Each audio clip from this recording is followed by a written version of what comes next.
여러분, 동병상련이라는 말을 아시죠?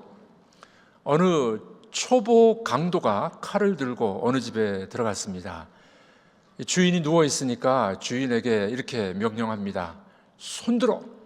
꼼짝 말고 손들어. 주인이 손을 안 드는 겁니다. 강도가 놀래가지고 왜 손을 안 드느냐고 주인이 이런 대답을 하죠. 50견에 걸려가지고 손을 못 올린다고. 그 말을 들었던 강도가 칼을 내려놓고 이런 이야기합니다. 나도 옛날에 50견 걸렸는데 이렇게 해서 나았다고 비법을 알려주고 가버렸어요. 참 이 동병상련이라고 같은 병을 앓다 보니 아마 긍휼의 마음이 생길 것 같습니다. 남을 대접하는 마음, 다른 사람을 배려하는 마음이 생기다 보니 강도도 착한 강도가 된 것 같습니다. 미국의 어떤 사회 연구소에서 이런 연구를 했어요. 성경 말씀대로 살았더니 생명의 변화, 사망률이 어떻게 되는가, 이 조사를 좀 해봤어요. 그랬더니 이런 결과가 나왔습니다. 남을 돕고 기부하고 봉사하는 사람이 그렇게 하지 않는 사람보다 사망률이 2배나 적었대요. 성경 말씀대로 아주 정확하죠. 이 연구소에서 심리학, 심리과학 저널입니다. Psychology Science라는 잡지에다가 기고를 했어요. 신빙성 있는 자료 아니겠습니까? 브라운 박사라는 분은 이런 이야기합니다. 남을 돕는 것이 장수의 비결입니다. 자, 그럼 따라 볼까요? 남을 돕는 것이 장수의 비결입니다. 오래 살고 싶으십니까? 돕고 다른 사람 배려하고 하나님 말씀처럼 살아가게 되면은 장수할 수 있다, 이런 이야기를 하고 있습니다. 미국에서 나온 또 결과인데요. 암 환자들이 그냥 자기 병만 치료하고 자기만 생각하는 사람보다 사회 봉사 활동하고 교회에서 봉사하고 남을 돕는 일을, 정말 의미 있는 일을 하는 사람들이 더 오래 산대요. 암에 걸렸어도.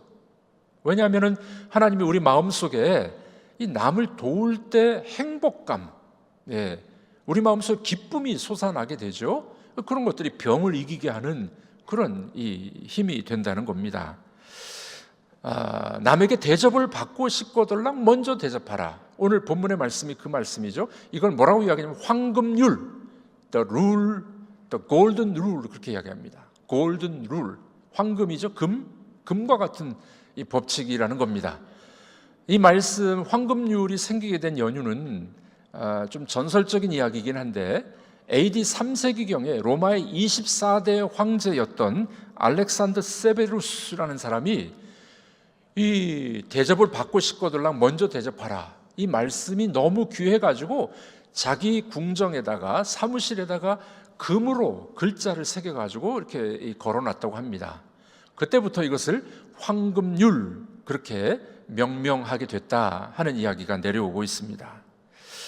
여러분, 우리 성경에서 뿐만이 아니라 다른 종교에도 이런 비슷한 말들이 있기는 있어요. 특별히 공자 선생님이 논어 위령공편에서 이런 이야기합니다. 내가 원하지 않는 바를 남에게 행하지 말라. 기소불욕 물시어인, 이렇게 이야기했습니다. 내가 원하지 않는 바는 남에게 하지도 마. 좀 비슷한 내용이죠, 예수님과. 그러나 예수님의 명령은 긍정적인 표현이에요. 남에게 대접을 받고 싶거들랑 먼저 남을 대접해. 공자는 이 남에게 내가 원하지 않는 바를 남에게 하지 마. 그래서 예수님의 말씀하고 비슷하지만 조금 떨어진다 그래서 공자의 말은 은율, the silver rule, 그렇게 이야기합니다. 여러분들, 우리가 이 세상을 살아갈 때 이 예수님의 말씀처럼 황금률을 지키고 또는 은율을 지키게 되면은 얼마나 우리의 삶이 의미 있고 복된 삶이 될 수가 있겠습니까? 이 황금률은 예수님의 말씀에 잘 요약되어 있었습니다. 마태복음 22장이죠. 우리 한번 읽어보도록 하겠습니다. 예수께서 이르시되 내 마음을 다하고 목숨을 다하고 뜻을 다하여 주 너희 하나님을 사랑하라 하셨으니 이것이 크고 첫째 되는 계명이요 둘째도 그와 같으니 내 이웃을 내 몸과 같이 사랑하라 하셨으니 이 두 계명이 온 율법과 선지자의 강령이니라. 네, 이 두 계명이 온 율법과 선지자의 강령이니라. 율법은 모세 오경을 말해요. 선지자는 구약의 선지서들을 말합니다. 구약을 축약해 보니 두 마디로 요약이 된다는 겁니다. 그 두 마디가 뭡니까? 첫 번째는 하나님을 사랑하라. 두 번째는 이웃을 내 몸과 같이 사랑해.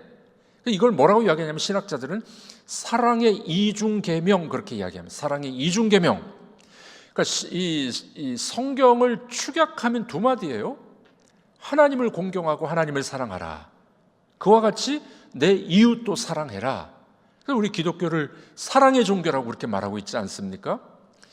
물론 사랑에 다 빠져가지고 열심히 싸우는 교회나 사람들도 있습니다만은 하나님 말씀 몰라서 그런 거죠. 사랑의 이중계명 얼마나 중요한 이야기가 되겠습니까? 우리 지난 시간에 배웠죠. 이 마태복음 7장에서 예수님이 염려를 안 하는 방법은 기도다. 기도는 뭐라고 말씀드렸습니까? 염려의 백신이다. 코로나 백신 맞아도 코로나 걸리는데 염려의 백신이 뭐라고요? 기도예요. 기도. 우리가 찾고 두드리고 구하게 될 때, 기도하게 될 때 우리 염려가 사라지게 될 줄로 믿습니다. 지난주에 우리가 배운 말씀입니다. 그런데 갑자기 예수님이 오늘 본문 12절에 보면은 뜬금없이 남에게 대접을 받고자 원한다면 먼저 남을 대접해. 이 황금률을 말씀하는 거예요. 그러니까 지난주 기도의 말씀과 오늘 말씀이 좀 이해가 안 돼요. 갑자기 예수님 이런 말씀하셨을까? 의문이 좀 들곤 합니다. 자, 왜 그러냐면은 이런 것입니다. 이 오늘 본문 12절에 제일 먼저 나오는 단어가 있어요. 그게 뭡니까? 제 얼굴을 보면 안 나오고 성경을 보면 제일 처음 나온 단어가 뭡니까? 그러므로 기도해서 응답받기를 원하니 기도하면은 그러므로 이렇게 해야 된다는 거예요. 그게 뭐냐면 남에게 먼저 대접을 하게 되면은 하나님이 기도 응답도 해주셔. 그런 겁니다. 여러분 대개 우리는 기도할 때 하나님 우리 자녀 잘 되게 해주시고 합격하게 하시고 건강하게 해주시고 이런 기도를 주로 많이 해요. 그 기도일 수 있지만 나를 위한 기도를 먼저 하기보다는 예수님이 이렇게 말씀하는 거예요. 기도 응답 받기를 원하니 그러면은 남을 먼저 대접해. 예. 여러분 구원 받으려고 남을 대접하라는 말이 아니에요. 이거는 기도 응답을 말하는 겁니다. 하나님의 축복을 말하는 거예요. 응답과 축복을 받기를 원한다면 남을 먼저 대접해. 그러므로 남을 먼저 대접해. 이 말씀입니다. 자, 그러면 누구를 대접해야 될까요? 아까 사랑의 이중계명에 나왔듯이 하나님을 하나님으로 먼저 대접하라는 거예요. 두 번째는 뭡니까? 사람을 대접하라고 말씀하고 있는 겁니다.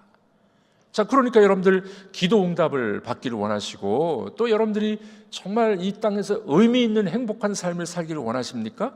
오늘 말씀 잘 기억하셔야 돼요. 오늘 말씀이 뭡니까? 하나님을 하나님으로 대접, 인간을, 이웃을 대접할 때 하나님께서 기도 응답의 역사가 일어나게 될 줄로 믿습니다. 자, 그런데 이 대접도 순서가 있어요. 누굴 먼저 대접해야 됩니까? 첫 번째로 하나님을 하나님으로 먼저 대접하라. 우리 한번 따라해 보겠습니다. 하나님을 하나님으로 대접해 드리겠습니다. 네, 여러분들이 기도 응답을 원한다면은 하나님을 하나님으로 존중하고 하나님으로 대접하라는 거예요. 우리 한국의 자녀들이 참 너무 복받은 자녀들이에요. 왜냐하면 부모님이 낳아주셨지, 키워주셨지, 가르쳐주지, 결혼도 시켜, 집도 사줘, 나중에 유산까지 다 나눠줘. 세계 이런 나라가 좀 드문 것 같아요. 마치 자녀들이, 자식들이 부모에게 은행 통장에 맡겨놓은 것처럼 그렇게 맡겨놓은 것 같아요. 그런 거 모르십니까? 자기 돈 찾아가듯이 막 자녀들이 달라 그러는 겁니다. 자녀들에게 재산 주는 것은 한국 사회의 보편적인 그런 일이 아니겠습니까? 그런데 조심해야 됩니다. 우리 어르신들이 자녀들에게 유산을 미리 나눠주지 마세요. 미리 나눠줬다가는 우리 부모들이 힘든 경우가 있어요. 그래서 먹튀 불효자를 막아라 하는 운동이 있으면 먹튀 불효자를 막아라. 자녀에게 재산을 나눠준 어떤 분이 효도 각서를 받았대요. 각서를 받은 이런 각서였습니다. 부모와 같은 집에 살면서 충실히 부양하겠다. 약속을 이행하지 않으면 부모가 증여한 계약을 해제해도 이의를 제기하지 않겠다. 각서를 받았어요, 이 어머니가. 서울에 사는 유모 씨입니다. 제가 신문을 찾아봤는데 실제 사건이었어요. 이분이 서울 종로구에 있는 2층 집을 아들에게 이제 증여한 겁니다. 아들에게 물려줬어요. 그러면서 이제 각서를 받았어요. 부모 공경 잘해야 돼. 잘 못하면은 해제다. 각서를 받고 물려주게 된 겁니다. 자, 그런데 자식들이 어떻습니까? 어머니의 집을 물려받고 난 다음에 마음이 변해버렸어요. 효도도 안 하고 어머니가 이제 허리 디스크가 생겼는데 요양병원에 보내려고 막 그러는 거예요. 어머니가 화가 났습니다. 다시 집을 달라고, 내 집이니까 달라고. 아들이 주겠습니까? 아들이 뭐라고 이야기한 줄 아십니까? 아니 어머니 뭐 천년 만년 살 것도 아닌데 뭐 이 집을 팔아가고 아파트에 산다고 하십니까? 집을 안 돌려주는 거예요. 효도도 안 하는 거예요. 그래서 어머니가 법원에 소송을 냈습니다. 소유권 이전 등기 말소 청구 소송. 다시 그 집을 돌려달라는 소송을 냈습니다. 10년 동안 지리한 판결 속에 대법원 판결이 났습니다. 아들은 증여받은 재산을 부모에게 돌려주라. 아들이 약속을 안 지켰다는 거예요. 부모를 잘 모시겠다는 각서를 써놓고도 돈 받고는 안 하는 거예요. 여러분 그런 자녀들, 여러분들은 없겠지만 그런 자녀들 많이 있어요. 하나은행의 변호사가 이렇게 이야기합니다. 성급하게 재산을 물려주었다가 자녀가 불효하는 바람에 후회하는 어르신들이 많다. 자녀들에게 쉽게 재산 나눠주지 말라는 겁니다. 효도 계약서 뭐 이런 거 받아놔야 그나마 안심이 된다는 이야기가 신문에 나왔습니다. 이런 자식은요, 자식이 아니라 짜식이에요, 짜식. 자기가 부모에게 돈을 맡겨놓은 것처럼 다 달라고 그러는 거예요. 유산까지 다 달라고. 여러분 부모가 그렇게 할 의무가 있습니까? 그런 의무 없는 거예요. 자식들이 그냥 상전이 되어버린 세상이 되어버렸습니다. 그럼 부모가 누가 이렇게 유산 주기를 기뻐하겠습니까? 제가 비법을 알려드리겠습니다. 여러분들 부모로부터 잘 받기를 원하신다면 이렇게 하십시오. 부모님께 효도 잘하는 거예요. 돈 달라는 말을 하지 마시고 그냥 잘 섬겨주시는 겁니다. 기쁘게 자발적으로 잘 섬겨주십시오. 여러분 부모님을 잘 공경하고 효도하게 된 부모의 마음은 자식에게 다 주고 싶은 마음이에요. 그렇지 않습니까? 자녀들이 그걸 잘 모르는 겁니다. 부모님을 부모님으로 잘 대접해드리고 존중해 주십시오. 효자가 되어 보십시오. 얼마나 기쁘게 나눠주겠습니까? 마찬가지로 주님이 오늘 그렇게 말씀하는 거예요. 하나님으로부터 기도 응답을 받기를 원하냐? 그러면 하나님을 하나님으로 먼저 대접해드려. 그런 겁니다. 여러분 우리 하나님은 우리에게 좋은 것을 주기를 원하시는 분이신 줄로 믿습니다. 그렇다면 우리가 하나님을 하나님으로 먼저 대접해드려야 돼요. 그때 하나님이 얼마나 기쁘게 우리를 대우해 주시겠습니까? 그분을 하나님이요 창조주요 주권자로 인정해 드리시길 바랍니다. 예를 들어 보겠습니다. 여러분 구약에 보면 다윗이 하나님의 법궤가 예루살렘으로 들어올 때 막 춤을 추다가 바지가 벗겨졌잖아요. 얼마나 기쁘게 춤을 췄는지, 하나님을 환영했는지. 이 법궤는 하나님의 임재의 상징이에요. 하나님이 임하셨다는 상징입니다. 그 다윗이 얼마나 기쁘게 춤을 췄습니까? 바지가 내려갔어요. 그 부인이었던 미갈이 막 조롱을 했습니다. 아니 왕이 채신머리 없이 춤추다가 바지가 내려갔다고. 그때 다윗이 이런 이야기했습니다. 사무엘하 6장입니다. 읽어보도록 하겠습니다. 다윗이 미갈에게 이르되 이는 여호와 앞에서 한 것이니라. 그가 내 아버지와 그의 온 집을 버리고 나를 택하사 나를 여호와의 백성 이스라엘의 주권자로 삼으셨으니 내가 여호와 앞에서 뛰놀리라. 네, 하나님이 나를 이렇게 만들어 주셨으니 하나님 앞에서 내가 뛰놀고 그분을 높여드린다, 찬양한다, 춤추고 있다. 하나님을 하나님으로 대접해드린 거예요, 다윗이. 여러분들 하나님을 하나님으로 대접했을 때 하나님은 다윗을 성군으로, 유일무이한 왕으로 그렇게 삼아주시질 않았습니까? 우리가 예배를 드릴 때도 찬양을 할 때도 그렇게 했으면 좋겠습니다. 그냥 입만 딸싹딸싹 하는 것이 아니라 마음을 담아서 하나님을 찬양하는 여러분들이 되길 주님의 이름으로 축복합니다. 봉사를 해도 눈치 보고 하는 것이 아니라 하나님을 잘 대접하는 마음으로 그렇게 한번 여러분들이 봉사해 보십시오. 하나님 얼마나 기뻐하실까요? 내가 장로인데, 목사인데, 권사인데 목에 힘주고 일하는 게 아니라 하나님을 하나님으로 대접해 드리는 거예요. 하나님의 놀라운 역사가 있게 될 줄로 믿습니다. 우리가 예배를 드릴 때도 신령과 진정으로 예배를 드리셨으면 참 좋겠습니다. 다윗처럼 춤을 추면서 마음을 다해서 하나님을 대접해야 됩니다. 하나님 앞에 예배하러 나올 때 시간 맞춰서 늦지 않게 나오는 것, 이것도 하나님을 대접해 드리는 거예요.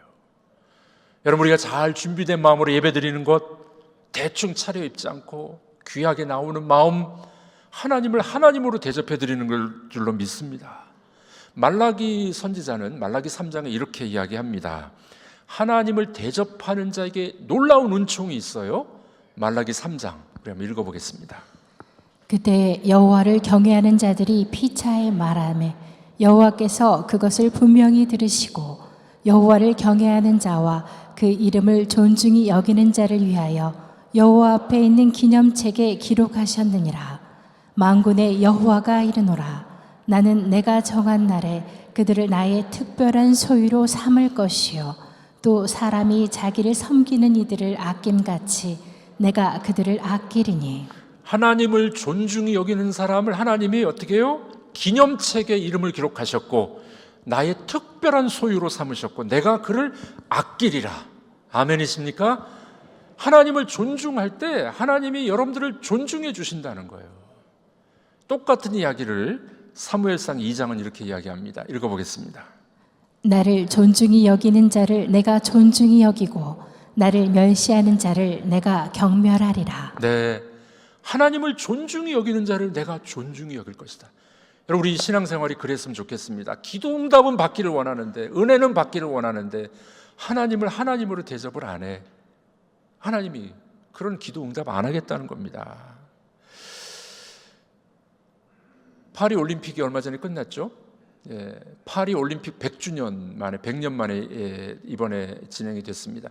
1924년도에 파리 올림픽이 있었는데 올림픽의 꽃이라고 하는 것이 이 100m 달리기입니다. 이 당시 100m 달리기의 최강자, 영국의 에릭 리델이라는 사람이 있었어요. 우승 후보자였었습니다. 그런데 100m 결승일이 주일날이었어요. 주일날 결승이 펼쳐지게 된 겁니다. 이 사람의 이야기가 영화로 나왔어요. 불의 전차라는 것. 집에 가셔서 한번 유튜브에서 보십시오. 영화를. 불의 전차라고 영화가 나왔습니다. 이분이 100m 결승이 자기가 우승 후보자였는데 주일날 예배를 드려야 되는데 이 결승이 잡힌 겁니다.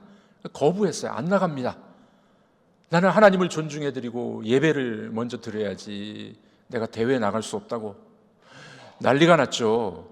영국에서 기자들이 난리가 났습니다. 나가지 못했어요. 안 나갔습니다. 그 다음에 400m가 그 다음 날 이루어지게 됩니다. 400m는 이분의 주 종목이 아니거든요. 여러분, 100m 선수가 400m 나간다, 이게 쉽지 않은 일입니다. 그런데 이분이 이 400m 결승에 나갑니다. 결과가 세계 신기록으로 금메달을 땄어요. 기자들이 물어봅니다. 아니, 어떻게 그렇게 할 수 있었냐고. 처음 200m는 내 힘으로 열심히 달렸습니다. 나중에 200m는 하나님의 힘으로 제가 달렸습니다. 세계 신기록이 나온 거예요. 하나님을 존중하고 예배를 존중했을 때 하나님이 에릭 리델을 세계 신기록자로 만들어 주셨던 건 아니겠습니까? 여러분들은 어떠하십니까? 하나님을 정말 존중하십니까? 하나님을 하나님으로 대접해드리고 계십니까? 하나님은 지금도 그런 사람을 찾고 계십니다. 기도응답을 받기를 원하니 하나님을 먼저 대접해봐. 존중히 여겨. 그때 하나님께서 우리를 존중히 여겨주실 줄로 믿습니다.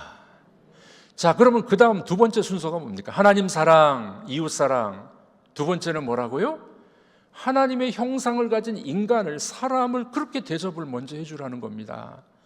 대접받기를 원한다면은 다른 사람을 먼저 대접해 줘라.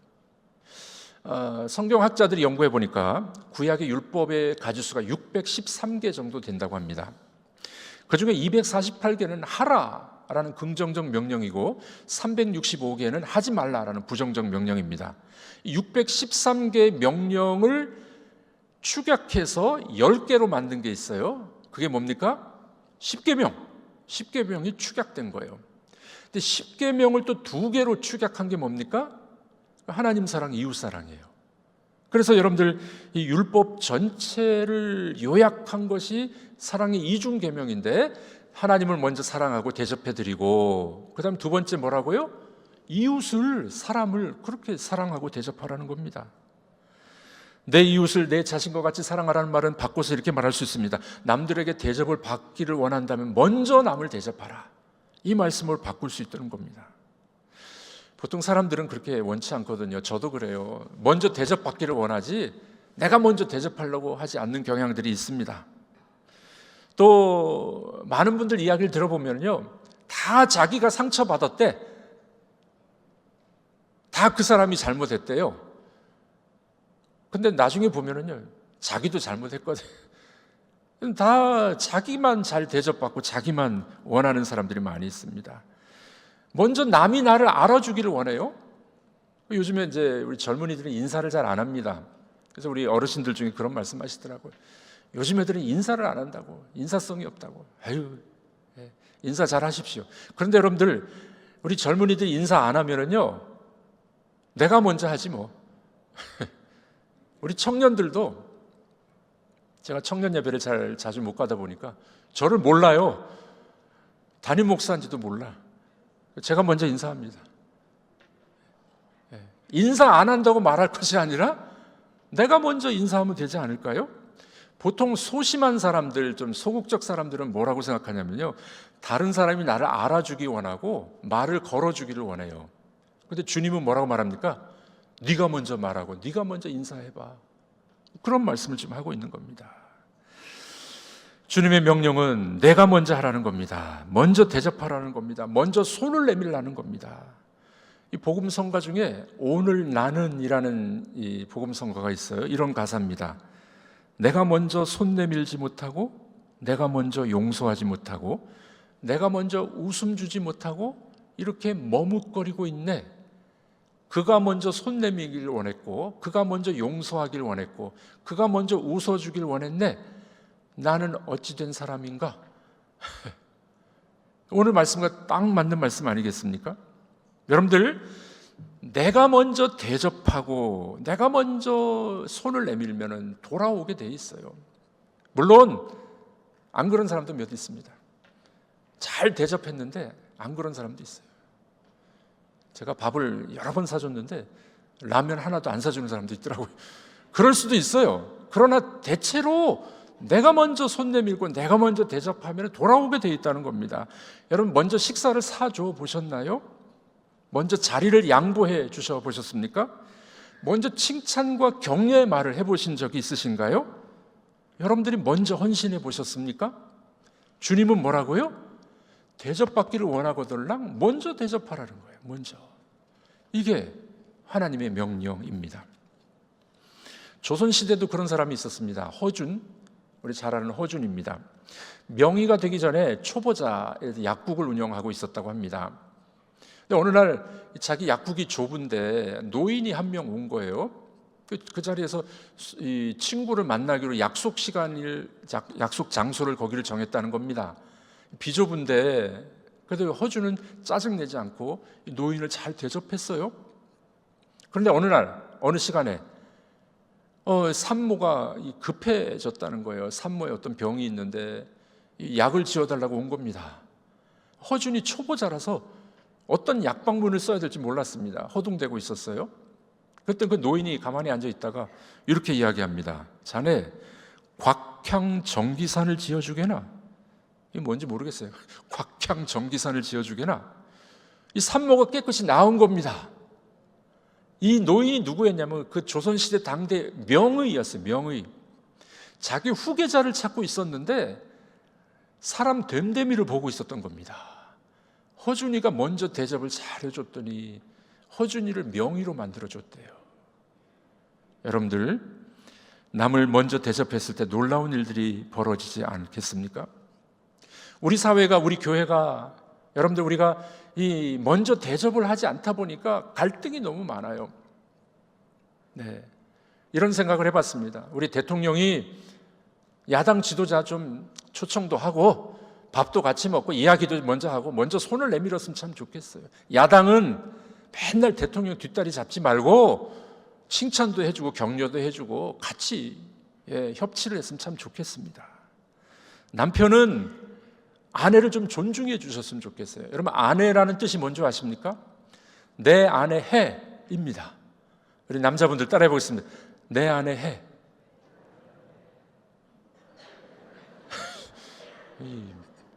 별로 해 같지 않은가 보죠.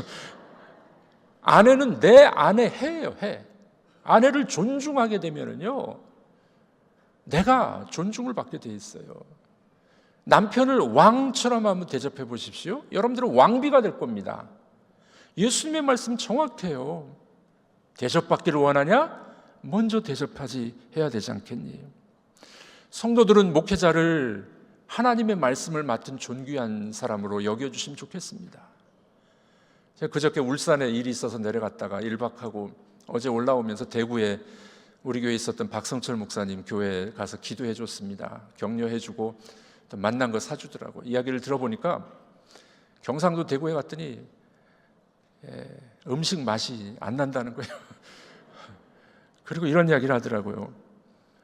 우리 기쁨의 교회에 있을 때 성도님들이 명절 때 잘 이렇게 섬겨주셨는데 거기 갔더니 그런 게 하나도 없더래요.